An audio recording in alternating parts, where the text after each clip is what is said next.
ఈ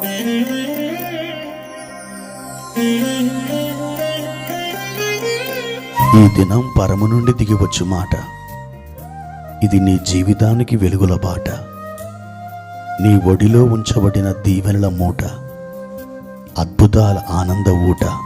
మే 23 సంవత్సరమంతా మీరు బైబిల్ చదివి ముగించడానికి ఈరోజు మీరు చదవలసిన లేఖన భాగము ఉదయం మొదటి దినవృత్తాంతముల గ్రంథం 19, 20 మరియు 21 అధ్యాయములు. సాయంత్రం యోహాను సువార్త 8వ అధ్యాయము 1 నుండి 27వ వచనం వరకు. ప్రియమైన దేవుని బిడ్డలారా, ఈ ఉదయకాల సమయంలో పరలోకపు మంచు మీ మీద బలముగా కుమ్మరించబడునుగాక. ఎలా ఉన్నారు ప్రియులారా? బాగున్నారు కదూ? నిత్యం ప్రభు సన్నిధిలో మీరు ఉన్నారని గ్రహించండి. ప్రభు కృప ఎల్లప్పుడూ మీకు త్రోవ చూపించునని మీరు విశ్వసించండి. తప్పకుండా మీ భారాలన్నీ కూడా దిగిపోతాయి.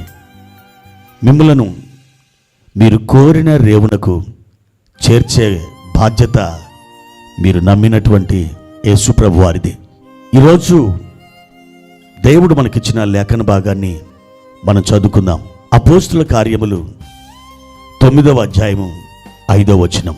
ప్రభువా, నీవెవడవని అతడు అడుగగా ఆయన, నేను నీవు హింసించుచున్న యేసును. ప్రియమైన దేవుని బిడ్డలారా, ఒక కరడుగట్టిన తీవ్రవాది, ఒక మతోన్మాది.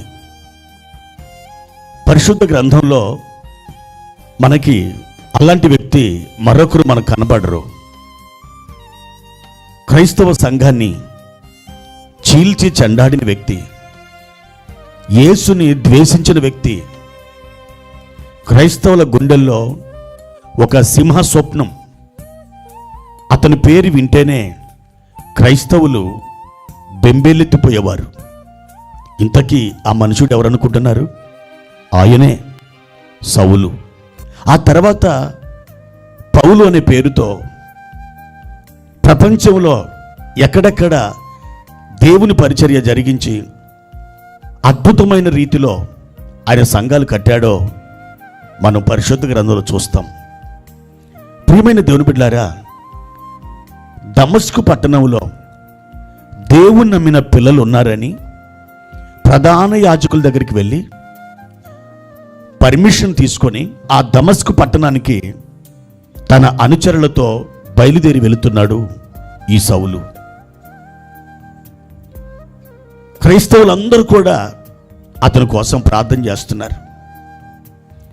ఆ దమస్కు పట్టణానికి ఆ శివార్లలో అతడు చేరుకున్నప్పుడు దేవుని యొక్క వెలుగు ఆకాశం నుండి అకస్మాత్తుగా అతని మీద ప్రకాశించింది. అతడు కింద పడిపోయాడు. ఆ వెలుగులో ప్రభువును చూస్తున్నాడు. ప్రభు అంటున్నాడు, సౌలా సౌలా, నీవేళ నన్ను హింసించుచున్నావు. దానికి సౌలు ఎలా స్పందించాడు తెలుసా?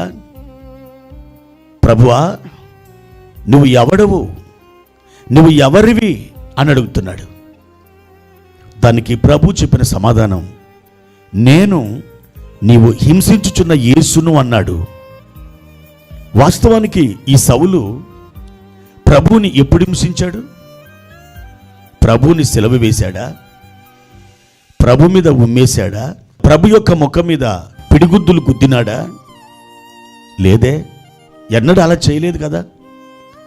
కానీ ప్రభు అంటున్నారు, నేను నీవు హింసించుచున్న యేసుని. ప్రియమైన దేవుని బిడ్డలారా, ఇక్కడ మనకి తేటగా అర్థమవుతుంది, సౌలు ప్రభువుని ఎప్పుడు హింసించలేదు. కానీ ప్రభువుని నమ్మిన బిడ్డల్ని ఆయన తీవ్రంగా హింసించాడు. దీన్ని బట్టి ఒక మాట పరిశుద్ధాత్ముడు మన గ్రహింపులోకి తీసుకొస్తున్నాడు. ఎవరైనా ప్రభు నమ్మినటువంటి బిడ్డల్ని ఒకవేళ హింసిస్తే, దూషిస్తే, వారిని గాయాల పాలు చేస్తే అది నేరుగా ప్రభువుని హింసించినట్లే, ప్రభువుని వ్యతిరేకించినట్లే, ప్రభువుని తృణీకరించినట్లే. అందుకే బైబిల్ గ్రంథంలో ఆయన కనుగుడ్డును ముట్టిన వారిని రాయబడింది. ప్రియా దేవుని బిడ్డ, నీవు ప్రభువునందు విశ్వాసం గనక ఉంచినట్లయితే, నిన్ను ఎవరైనా హింసిస్తే, నిందిస్తే, దూషిస్తే, అవమానిస్తే అది నేరుగా నీవు నమ్మినటువంటి అన్ని ప్రభుభరిస్తున్నారు. యేసు ప్రభుని నమ్మినటువంటి వారు యేసు ప్రభుతో ఏకమైపోతారు. అందుకే ఇక్కడ ప్రభు అంటున్నారు, నేను ఎవరినూ కాదు, నీవు హింసించుచున్న యేసుని అన్నాడు. ప్రభు నమ్మిన బిడ్డలు ప్రభుతో ఏకాత్మగా మారుతారు. దేవుని ఆత్మ, ప్రభు నమ్మిన బిడ్డల ఆత్మ ఒకే ఆత్మగా వ్యవహరించబడతారు. కాబట్టి నా ప్రియమైన వారులారా, మీరే విమర్శలు పాలవుతున్నారు అనుకోవద్దు, మీరే దుఃఖం పాలవుతున్నారు అనుకోవద్దు, మీరే బాధల పాలవుతున్నారు అనుకోవద్దు, మీరే అవమానం పాలవుతున్నారు అనుకోవద్దు. మీతో పాటు దేవుడు కూడా ఏకమయ్యాడు. మీరు పడుతున్న అవమానాలు దేవుడే పడుతున్నాడు, మీరు పడుతున్న దెబ్బలు దేవుడే పడుతున్నాడు, మీరు పొందుతున్న గాయాలు దేవుడే పొందుతున్నాడు. కాబట్టి ప్రియ సహోదరి, సహోదరుడా, మీరు ఎప్పుడు కూడా బాధపడొద్దు. నేను ఒక్కదానినే హింసింపబడుతున్నాను, నేను ఒక్కనే బాధపడుతున్నాను ఎన్నడూ మీరు అలా భావించకండి. ప్రభు మీతో కూడా ఆయన బాధ అనుభవిస్తున్నాడు. యెషయా గ్రంథం 63వ అధ్యాయము 9వ వచనంలో ఇలాగూ రాయబడింది, వారి యావత్ బాధలో ఆయన బాధ నొందెను. అవును, నీ బాధలో కూడా ప్రభు బాధపడుతున్నాడు. నీ దుఃఖంలో కూడా ఆయన నీతో పాటు దుఃఖపడుతున్నాడు. నీ ఒంటరితనంలో కూడా ఆయన ఎంత వేదన అనుభవిస్తున్నాడో, నీవు ఒక ఒంటరిగా ఉండి ఎలాంటి వేదన నువ్వు అనుభవిస్తావో అలాంటి వేదన నీ కొరకు ప్రభు అనుభవిస్తున్నారు. వారి యావత్ బాధలో ఆయన బాధ నొందెను అని మనం చదువుతున్నాం.